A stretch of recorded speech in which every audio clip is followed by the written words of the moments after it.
El viejo Gastón.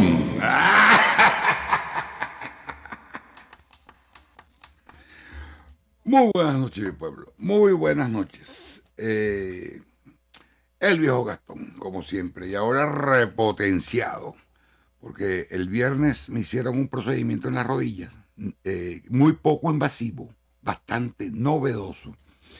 Y ya, bueno, imagínense cómo salí, que ya mi esposa está pensando que deberíamos inscribirnos en una de estas academias de danza de aquí de Miami y por fin aprender a bailar bachata.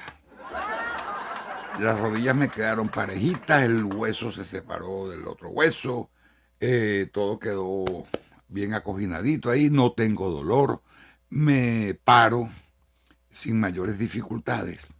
Y el mismo viernes que me hicieron el procedimiento, que duró unos 45 minutos, pude ir a trabajar, me arrodillé frente a un aparato, lo arreglé, me gané un dinerito por ahí y quedé muy satisfecho porque hasta este momento, si yo me arrodillaba en un piso de una cocina de esta, donde trabajo, necesitaba del auxilio de la gente que trabajaba allí para reincorporarme, porque no tenía casi ninguna fuerza en las rodillas. Hasta ahora todo ha resultado bien, el mismo procedimiento se va a repetir el viernes de la semana esta que empieza y el otro viernes arriba eh, será la definitiva.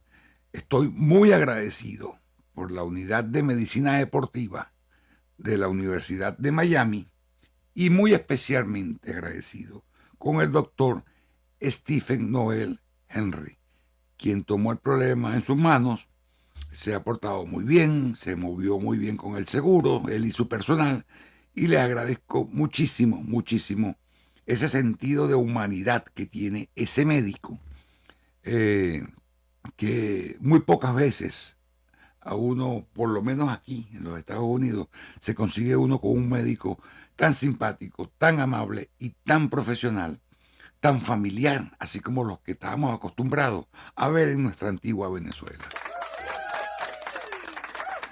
Estoy bien, mi pueblo, hasta ahora estoy bien y creo que la cosa pinta bien. El tema se escuchó en mono, no en estéreo, como siempre sale, porque tuve que cambiar la tabla, porque la otra tabla tenía menos capacidad de memoria que esta y la necesito porque de verdad que tengo ganas de hacerle unas mejoras técnicas al programa. Y Apple, por razones comerciales, entonces me cambia la conexión y tengo que comprar un cable, ya lo compré, pero me llega mañana. Me llega mañana pero hice la prueba y se escucha bastante bien. Lo importante es que se empieza el programa con mucho ánimo y mucha alegría. Aunque hoy voy a tratar un tema bastante serio, porque tuve una conversación con mi esposa y yo sé que a veces yo me pongo regañón o demasiado teórico o me pongo a divagar de una cosa a la otra. Pero esto que les voy a tocar hoy sí es una cuestión bastante seria. Mi esposa fue la que me dio la idea. Y no es exprofeso, mira, vas a hablar de esto y esto, no, sino fue una conversación normal.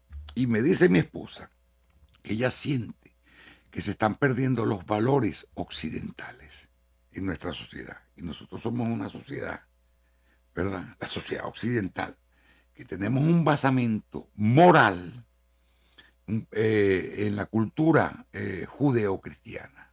¿Mm?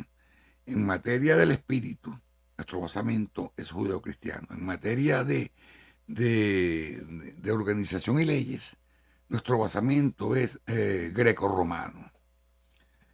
Y hemos avanzado en una dirección donde lamentablemente se ha avanzado en muchos campos, pero ha habido un atraso en lo que es la justicia y la misericordia. Hay un desfase allí en lo que es la justicia y la misericordia, que son las dos caras de una misma moneda. Digo esto por el problema que estamos afrontando ahora los venezolanos. La última noticia es que el presidente Donald Trump ha eliminado ya con una acción ejecutiva de un plumazo cualquier posibilidad de arreglo, de ajuste inmigratorio a alrededor de 500.000 personas, entre nicaragüenses, cubanos, haitianos y venezolanos. Por ahí se dice que la cifra que se maneja es que los venezolanos afectados llegamos a unos 300.000. Parece que tenemos la mayoría de las personas afectadas por esta decisión. Y bien, aunque yo he dicho que yo por principio me he opuesto al estatus de protección temporal y al paro humanitario, porque son instrumentos que dependen del estado de humor y de las hormonas de quien firma la orden o de quien la revoca, sea un presidente demócrata o republicano. Nosotros sí, y cada vez que digo nosotros porque hablo como venezolano, ¿no? Me incluyo. Nosotros cruzamos la frontera, ¿verdad? Lo cual constituye una violación de la normativa, de las leyes de inmigración a la cual tiene derecho cualquier país del mundo, y en este caso los Estados Unidos de América. Sí lo hicimos. Pero contamos con el beneplácito y la alcahuetería del gobierno demócrata de Joe Biden. Porque este partido, este presidente, no es que tienen una agenda política de repoblación, ¿verdad? Para contar con votos cautivos en el futuro, porque así piensa la izquierda y el Partido Demócrata, la izquierda de este país. Votos cautivos, votos agradecidos de futuros ciudadanos que van a decir: a mí quien me dio el acceso a los Estados Unidos fue el Partido Demócrata y Joe Biden. Entonces ese es el plan macabro, absurdo, que nos provocó esta encerrona. Donde hay miel y pueblo, hay abejas y hay hormigas. Por supuesto, yo no voy a juzgar al que, viendo la frontera de la nación más importante del mundo abiertas de par en par, entró. Que critico que les hayan dado ciertos beneficios que yo como ciudadano no tengo acceso porque no tengo la edad de retiro. Sí, eso también es válido. Pero esas personas que entraron, la mayoría gente buena y trabajadora, esa gente que vino a quedarse, incluyendo aquellos que entraron con una visa de turismo debidamente registrados, pero se quedaron, hay que hacer un equilibrio entre lo que es la justicia y lo que es la misericordia. Venezuela es un país que existe nominalmente, pero en la práctica es un campo abierto que está siendo saqueado, que ha sido secuestrado como país y convertido en un narcoestado por un grupo, ¿verdad? Y por una pequeña potencia caribeña que se llama Cuba. Y de ahí para adelante, bueno, la invasión de cualquier tipo de extranjeros, sobre todo enemigos de los Estados Unidos de América, han hecho de Venezuela un narco país, ¿verdad? Un país que acoge el terrorismo y un país, un estado fracasado, un estado fallido. En esas condiciones, yo creo que sí necesitamos considerar el asilo, la acogida, y si no es asilo, por lo menos extender el estatus de protección temporal hasta que las cosas en Venezuela evolucionen un poco mejor. Por supuesto, hay muchos bemoles. Uno de esos bemoles son esas tremendas rumbas que publican en las redes sociales y en los medios, como lo que pasó recientemente en el Orsa, que de ser una celebración folclórica bonita, de exaltación de valores del llano venezolano, se convirtió en una bacanal, de gente que están en un tipo de burbuja económica que les permite esos desmanes. con buenos carros, bebidas, drogas, mujeres, toda vaina. Entonces, por supuesto, aquí llegan esas noticias y Trump o quien esté a cargo de informarle ve esa vaina y dice, no, pero que en ese país no pasa nada. En ese país nadie está pasando hambre. ¿Ah? Otra cosa que yo sí la he criticado, aquí hay 300.000 beneficiarios venezolanos de parol humanitario o de TPS y llegan aquí y no se dedican a fortalecer la narrativa de que necesitan realmente protección o asilo porque son víctimas de un país fallido, que son perseguidos de una situación política en Venezuela. Por supuesto, hay otros bemoles, porque el régimen, al ver ese hueco abierto en la frontera, mandó una cantidad de delincuentes que sí lo hizo, y esa cantidad de delincuentes, de los cuales los más destacados son los del infame Tren de Aragua, han destruido, han hecho leña, han hecho mierda la imagen del venezolano aquí en los Estados Unidos de América. Fíjese un detalle, cuando aquí hubo un éxodo durante el gobierno de Jimmy Carter, el éxodo del Mariel. Aquí entraron más de 100.000 cubanos, 200.000, no sé, pero estuvo alrededor de esa cantidad, por un puente marítimo que se formó en cuestión de días. Y el régimen aprovechó de vaciar las cárceles y los manicomios para colarlos entre toda esa gente que se iba por el puerto del Mariel, que iban a ser acogidos a los Estados Unidos. Y se formó la crisis del Mariel. El Marielita tuvo muy mala publicidad en esa época, porque todo, digamos, de unos, vamos a ponerle una cifra, de unos 200.000 marielitos que arribaron aquí a las costas de la Florida, digamos que unos 10.000, 12.000, 15.000, vamos a ponerle 15.000, resultaron delincuentes irrecuperables, locos, traficantes y toda esa vaina. ¿Ustedes se acuerdan de la película Scarface? Bueno, Tony Montana vino en el Mariel, según esa película, y fue uno de los peores marielistas que llegó.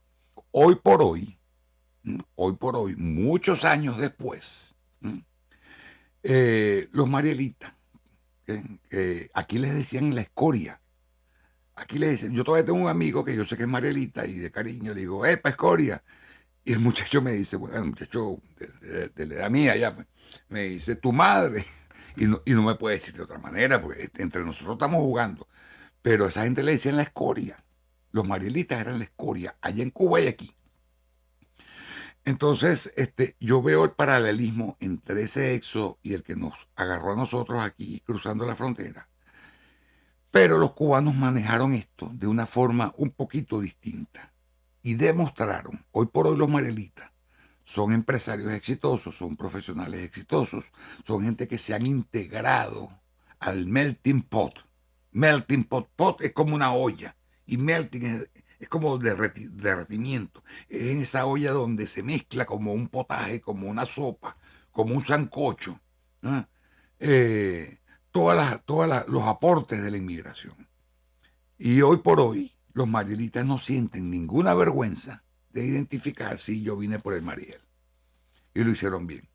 Entonces nosotros estamos en una etapa, digamos, parecida a la de los marielitos, donde somos despreciados, donde han habido muchos nombres y muchos individuos de nuestro gentilicio que han cometido exabruptos, por decir algo, porque realmente han cometido crímenes, donde fuimos víctimas de las políticas diseñadas por los demócratas, ¿verdad?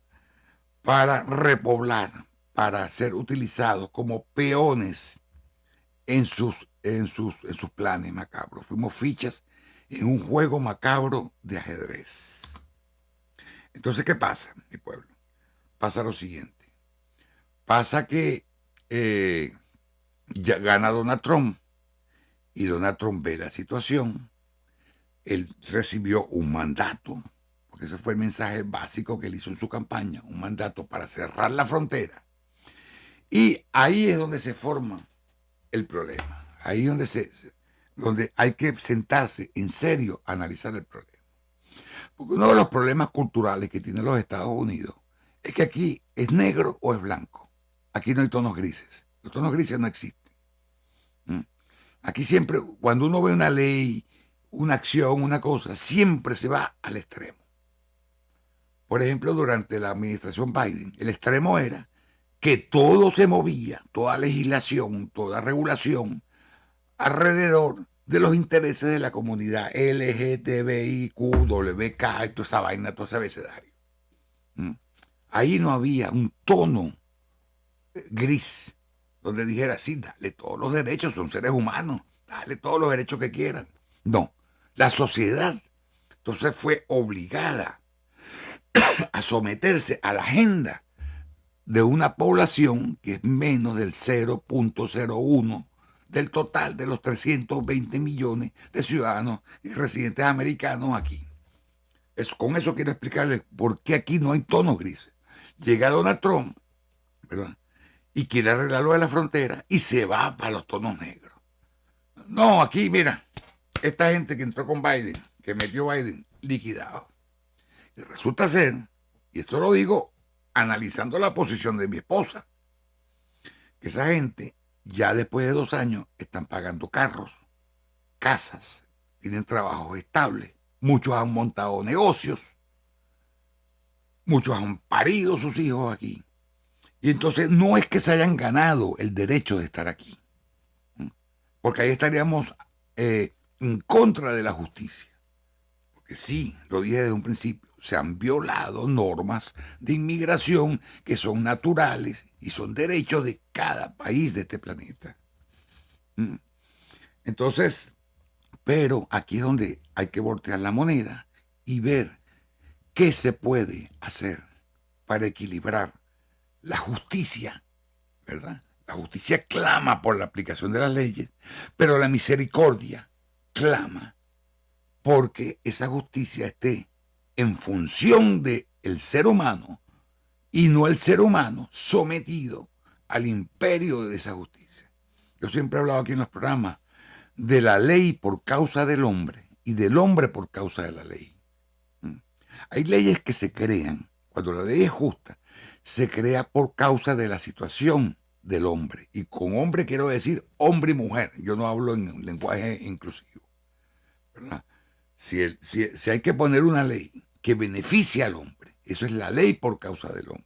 Ahora, la izquierda, todo tipo de izquierda, es el hombre por causa de la ley. Entonces, distorsionan la realidad para que este hombre actúe apegado a una ley que a veces es antinatural. Entonces, en la cultura occidental, ¿verdad?, para evitar estos conflictos, de que si la ley está hecha por causa del hombre, para ayudarlo, o si es el hombre el que tiene que adaptarse a la ley del gobierno o régimen de turno, entonces en la filosofía occidental se contrasta la justicia y la misericordia. Y a niveles, digamos, académicos, la justicia y el derecho. La justicia y la misericordia, aunque parecen opuestos, y estoy leyendo, son dos caras de la misma moneda, complementarias e indispensables para una sociedad y una vida plena, buscando el equilibrio entre lo que se merece y lo que se necesita. La justicia implica la aplicación de reglas y leyes de manera imparcial. Las leyes de inmigración, por ejemplo, no es que se nos va a permitir a nosotros violarlas y a otros grupos sociales, no. Tiene que ser imparcial para todo el mundo, asegurando que cada persona reciba lo que le corresponde, ya sea recompensa o castigo. Eso es la piedra inscrita, pura y simple, como decían los romanos. Dura es la ley, pero es la ley. La misericordia. La misericordia se manifiesta como compasión, perdón y ayuda hacia aquellos que han cometido errores o se encuentran en dificultades, buscando la reconciliación y el bien común. Y es aquí donde yo digo, y me dirijo directamente al presidente Donald Trump. Qué arrogancia la mía, ¿verdad? Pero yo aprendí de mi padre que las cosas se dicen y se hacen porque siempre hay alguien que está viendo. Y de alguna manera esto pudiera llegarle a los oídos de alguien, ¿verdad? Y eventualmente a los oídos del propio presidente Donald Trump. Yo le pido al presidente Donald Trump que sí, que aplique la justicia, que cierre la frontera, que ponga orden, pero que en ese extremo negro, ¿verdad? O blanco, ustedes pónganle en el color, vayamos pasando por una serie de etapas grises que nos permitan reconciliar la aplicación fría de la ley con la misericordia propia de un país mayoritariamente cristiano, de cultura derivada de las enseñanzas judeocristianas, del basamento de la civilización grecorromana y de toda la herencia que hayamos podido traer distintos pueblos inmigrantes a este gran melting pot, a esta olla donde nos fundimos todos por el bien común de los Estados Unidos de América. Esta misericordia implica pensar, como ya lo dije, señor presidente, en que ya estos 300,000 o estos 500,000, para incluir a mis hermanos haitianos, cubanos y nicaragüenses, ya este 500,000 de personas, más sus ramificaciones, hijos y parientes, ya están aquí. Fueron engañados por la administración de Joe Biden. Ellos mismos aprovecharon, porque no estoy buscando, no les estoy vendiendo, presidente Trump, un grupo de angelitos. No lo estoy haciendo. Pero aquí hubo una situación donde ya esta gente se encuentra aquí, pagando renta, pagando impuestos, trabajando, forjando negocios, fundando familias, haciendo todo tipo de gastos para movilizar la economía. Y considero sumamente negativo que usted, presidente Trump, no ejerza un grado de misericordia. Y si es que no quiere, porque no fue su promesa de campaña a su base electoral, entre la cual me cuento porque yo he votado 2 veces por usted, presidente Trump. 2 veces. Y votaría una tercera si fuese constitucionalmente posible. Porque estoy muy de acuerdo con el 99% de las políticas suyas en materia económica, militar y toda esa vaina. Y yo no le estoy hablando así, presidente Trump, por mi origen venezolano. Le estoy hablando como ser humano, que hay que tener un poco de, cuando se consideran los jueces, los mismos jueces de nuestra nación aquí en los Estados Unidos, cuando van a hacer un fallo, cuando alguien está frente a ellos consideran todas las opciones legales, toda la legalidad del caso, pero antes de emitir un juicio severo, que se pueda calcular que es demasiado con respecto a la falta, porque las leyes aquí establecen que no se pueden establecer penas que sean excesivas en relación a la falta. Apelan a la misericordia, señor presidente. Y yo estoy apelando a su misericordia y a la misericordia de funcionarios de su gobierno, como el honorable Marco Rubio, que ahora es el secretario de Estado, hijo de cubanos que buscaron asentarse aquí en los Estados Unidos de América. Un hombre que sabe y que pudo haber vivido, porque él es de Miami, la experiencia del Mariel,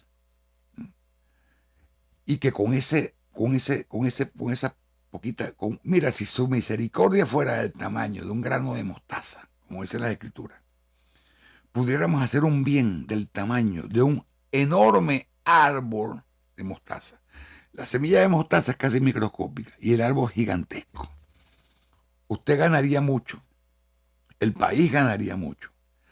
nos damos un tiempo para separar el trigo y la cizaña, ¿m?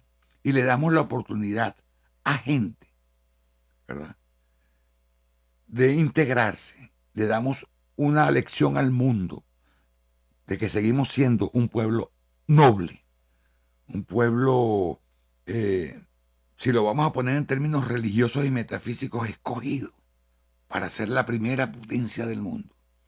Y señor presidente Trump, esto no se trata de fuerza, esto no se trata de poder, esto se trata de humanidad. Yo, el viejo Gastón González, trabajador de cuello blanco, venezolano, inmigrante en su momento, ahora ciudadano americano, a mucha honra y a mucho orgullo, con 35 años en este país. Yo he estado votando desde la época en que usted trabajaba en televisión y aspiraba a ser presidente de este país. Y he votado 2 veces por usted. Yo le pido a nombre de todos estos venezolanos, cubanos, haitianos y nicaragüenses que les dé una oportunidad de quedarse un tiempo, que utilicen ese tiempo y esos papeles que otorgó la administración Biden para hacer una depuración, que deporte al que tenga que deportar, como usted mismo lo dijo, de los que hayan cometido delitos, de los que no se adapten a esto. Nos haría un favor a nosotros, porque yo le garantizo, por mi honor y por mi honra y por mi familia, que los que se queden van a llenar a este país de orgullo y van a levantar la imagen del venezolano en los Estados Unidos de América. Queremos justicia, queremos el cumplimiento de la ley, y yo soy conservador, pero por el amor de Dios Todopoderoso, en el nombre del Altísimo, que no se pierda la misericordia en los Estados Unidos de América. God bless America. Dios bendiga América. Y que Dios bendiga a mi pueblo. Que Dios me los bendiga, me los acompañe y me los favorezca. Que San Luis Beltrán le abra la testa, señor presidente, y le siembre 1 gramo de misericordia en el alma. Lo cortés no quita lo valiente. Que San Miguel Arcángel con su escudo proteja a la gente buena, ¿verdad?, que aspira a sembrar su semilla en esta tierra de libertades. Con orden. No ese desastre que hicieron los demócratas con la frontera. En eso lo justifico, señor presidente. Es más, le deseo toda la salud del mundo para que pueda hacer todo el bien posible y tenga toda la misericordia del mundo. Y que esa salud se la dé un santo venezolano que se llama el doctor José Gregorio Hernández. Le habla, señor presidente, nadie. Le habla un viejo, el viejo Gastón. El viejo Gastón, señor presidente. El viejo Gastón.